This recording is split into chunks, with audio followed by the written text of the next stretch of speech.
አከራዮች ላይ ከባድ እርምጃ ሊወሰድ ነው። ጀነራል ታደሰ ወረደ እስር ላይ መሆናቸው ተሰማ። የጦር መሳሪያ ኮንትሮባንድ ተይዟል።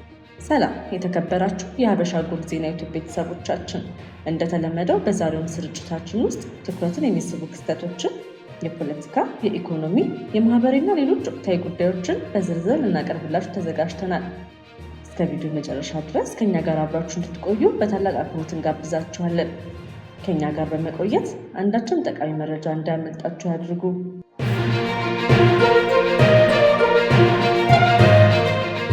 ወደ ዝርዝር መረጃዎቻችን ስናልፍ በህገ ወጥ የቤት ኪራይ ጭማሪ የሚያደርጉ አከራዮች ላይ ከባድ እርምጃ ሊወሰድ ነው።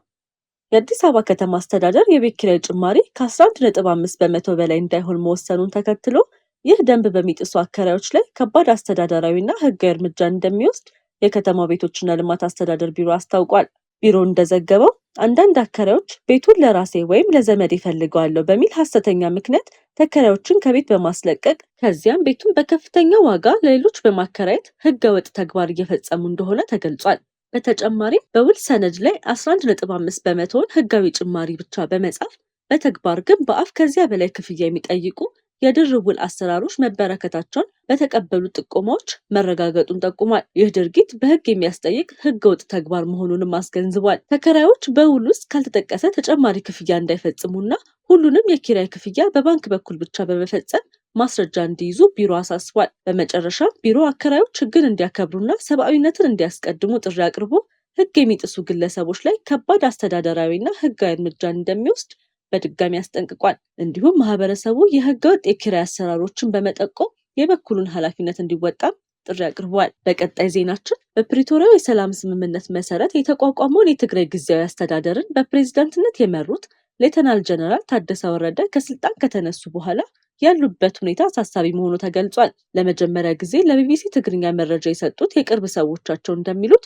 ጀነራሉ በተግባር በቁም እስር ላይ ይገኛሉ። በኢትዮጵያ የአሜሪካን አምባሳደር ኤርቪን ማሲንጋ ከትላንትና በስቲያ ወደ መቀለ ባቀኑበት ወቅት ከሌተናል ጀነራል ታደሰ ወረደ ጋር ለመገናኘት ቀጠሮ ይዘው ነበረ። ይህ ቀጠሮ ከዚህ ቀደም ተሰርዞ የነበረ ቢሆንም በዚህ ሳምንት ሮብ ሁለተኛ ሙከራ ተደርጎ ነበር። የትላንቱ ቀጠሮ ከተያዘ በኋላ ይገናኛሉ የሚል ተስፋ ነበረን። ቀጠሮ ከቀኑ 5 ሰዓት ነበር። እሳቸው ቀጠሮም እንዳላቸው ያውቁ ነበር ይላሉ የጀነራሉ የቅርብ ሰው።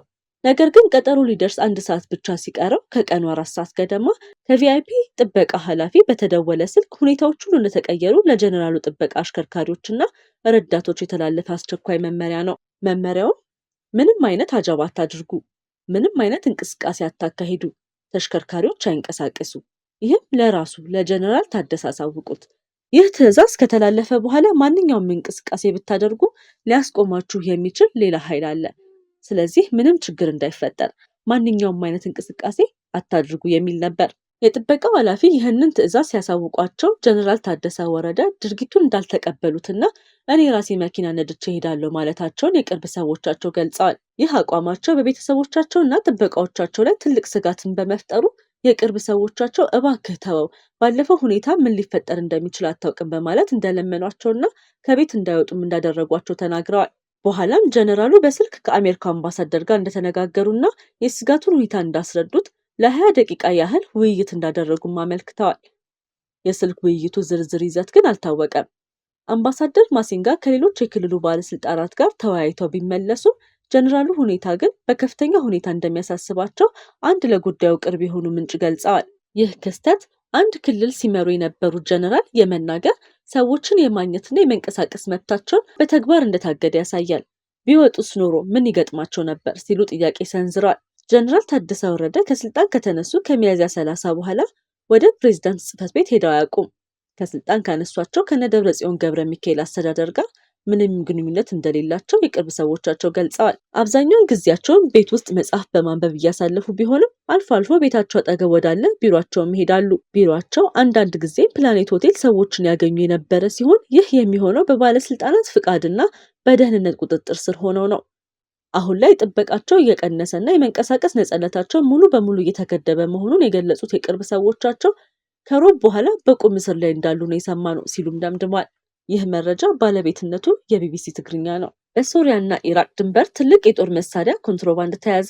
የሶሪያ የደህንነት ባለስልጣናት በሶሪያ ኢራቅ ድንበር ላይ በተካሄደ የደህንነት ዘመቻ በአንድ የነዳጅ ጫኝ ታንከር ውስጥ ተደብቀው የነበሩ በመቶዎች የሚቆጠሩ ድሮኖች፣ ሮኬቶችና ሌሎች የጦር መሳሪያዎችን በቁጥጥር ስር መዋላቸውን አስታውቋል። እንደ ባለስልጣናቱ ገለጻ የተያዘው የጦር መሳሪያ ጭነት በኢራን የእስላማዊ አብዮታዊ ዘብ ጦር IRGC የተቀነባበረ ሲሆን መዳረሻው ወደ አንዱ የሶሪያ የወደብ ከተማ እንደነበርም ተገልጿል። በተጨማሪም የተያዘው የጦር መሳሪያ በመጨረሻ ወደ ሊባኖስ ተላልፎ ለሂዝቦላ ታጣቂዎች ቡድን ሊደርስ እንደነበርም የደህንነት ምንጮች እንደሚጠቁሙ ተነግሯል። ይሁን እንጂ ይህ መሳሪያ ከሶሪያ ባለስልጣናትና ከደህንነት ምንጮች የተገለጸ ሲሆን ኢራን ወይም IRGC እስካሁን በዚህ ጉዳይ ላይ ይፋዊ ምላሽ አልሰጡም። ገለልተኛ ማረጋገጫ እስካሁን አልቀረበም። ወደ ቢዝነስ ዘገባችን ስናልፍ የዓለም የወርቅ ገበያ በአዲስ አቅጣጫ ሄዷል። ባለሀብቶች በቅርበት እየተከታተሉት ነው። ሐምሌ 9 2026 የዓለም የወርቅ ዋጋ በዚህ ሳምንት ከፍተኛ መለዋወጥን አሳይቷል። የዓለም ፖለቲካ ውጥረቶች፣ የአሜሪካ የገንዘብ ፖሊሲና የዶላር እንቅስቃሴ በወርቅ ዋጋ ላይ ጉልህ ተጽዕኖ አሳድረዋል። በሳምንቱ መጀመሪያ ባለሀብቶች ከዓለም አቀፍ አለመረጋጋት ለመጠበቅ ወደ ወርቅ በመመለሳቸው የወርቅ ዋጋ ከፍ ብሏል። ሆኖም የአሜሪካ ፌዴራል ሪዘርቭ ከፍተኛ የወለድ መጠን ለረዥም ጊዜ ሊቀጥል እንደሚችል የተሰጠው ምልክትና የመንግስት ቦንድ ትርፍ መጨመር ገበያውን ወደ ታች ጎትቶታል። የወርቅ ዋጋን ከፍ ያደረጉ ምክንያቶች በመካከለኛው ምስራቅ የተባባሰ የፖለቲካ ውጥረት፣ የአሜሪካ ዶላር መዳከም፣ ባለሀብቶች ወደ ደህንነት የሚጠበቅ ንብረት መሸሻቸው፣ የማዕከላዊ ባንክ ቀጣይ የወርቅ ግዢ ናቸው። የወርቅ ዋጋን ዝቅ ያደረጉ ምክንያቶችን ስንመለከት ከፍተኛ የወለድ መጠን ይቀጥላል የሚለው ግምት፣ የመንግስት ቦንድ ትርፍ መጨመር፣ ባለሀብቶች ያገኙትን ትርፍ ለማስጠበቅ የፈጸሙት ሽያጭ ናቸው። የዛሬውን የገበያ ሁኔታ ስንመለከት በዓለም ገበያ የ21 ካራት ወርቅ ዋጋ በ1 ግራም 131 የአሜሪካ ዶላር ከ78 ሳንቲም ደርሷል። የገበያ ተንታኞች በቀጣዮቹ ሳምንታት የፌዴራል ሪዘርቭ ውሳኔዎች፣ የዶላር እንቅስቃሴና የዓለም ፖለቲካ ሁኔታ የወርቅን ዋጋን የሚወስኑ ዋና ምክንያቶች እንደሚሆኑ ይገልጻሉ። የዛሬው የዜናችን ስፖንሰር ሀበሻ ጎልድ ነው። ወርቅ ጥራት ነው፣ ጥራት ደግሞ እምነት ነው። እውነተኛ ንጹህና ከፍተኛ ጥራት ያለው 21 ካራት ወርቅ ጌጣጌጥ ከፈለጉ ሀበሻ ጎልድ ትክክለኛ ምርጫው ነው። በኒውዮርክ የሚገኘው ሀበሻ ጎልድ በእጅ የተሰሩ ከፍተኛ ጥራት ያላቸው 21 ካራት የወርቅ ጌጣጌጦችን ለሰርግ፣ ለስጦታ፣ ለቤተሰብና ለዕለታዊ አጠቃቀም ያቀርባል። ተመጣጣኝ ዋጋ፣ የተረጋገጠ ጥራት፣ ፈጣን አገልግሎት፣ የደንበኞች እምነት። ዛሬውኑ ከታች ባስቀመጥንላችሁ ስልክ ይደውሉ ወይም በዋትሳፕ ያነጋግሩን። ሀበሻ ጎልድ፣ የሚታመን ጥራት፣ ዘላቂ ውበት። ለዛሬ ያዘጋጀናቸው ትኩስ፣ አስፈላጊና ሰበር መረጃዎች እስከዚህ ድረስ ነበሩ። ጊዜያችሁን ሰጥታችሁ ከኛ ጋር ስለነበራችሁ ከልብ እናመሰግናለን። ሁልጊዜ ፈጣን፣ ትክክለኛ፣ የተረጋገጠና ሚዛናዊ ዜና እንዲደርሳችሁ በየቀኑ በትጋት እየሰራ እንገኛለን። በኢትዮጵያና በዓለም ዙሪያ የሚከሰቱ ወቅታዊ ክስተቶች፣ የፖለቲካ፣ የኢኮኖሚ፣ የማህበራዊና ሌሎች ወቅታዊ ጉዳዮችን በፍጥነትና በአስተማማኝ ሁኔታ ለእናንተ ለማድረስ ቁርጠኞች ነን። ከኛ ጋር ገና ካልተቀላቀላችሁ የሀበሻ ጎልድ ዜና ዩቲዩብ ቻናልን ሰብስክራይብ በማድረግ የቤተሰባችን አካል ይሁኑ። እንዲሁም የደወል ምልክቱን በመንካት ማንኛውም አዲስ ዜናና ሰበር መረጃ በታተመ ቅጽበት እንዲደርሳችሁ ያድርጉ። ቪዲዮን ላይክ በማድረግ አስተያየታችሁን በመጻፍና ለወዳጆቻችሁ በማጋራት የምታደርጉልን ድጋፍ ለእኛ ትልቅ ብርታት ነው። ስለምትከታተሉና ስለምትተማመኑብን ከልብ እናመሰግናለን። ሀበሻ ጎልድ ዜና፣ ፈጣን፣ ተአማኒና የተረጋገጠ መረጃ የሚገኝበት አድራሻ። እስከምንገናኝ ድረስ ሰላምና ጤና ከእናንተ ጋር ይሁን።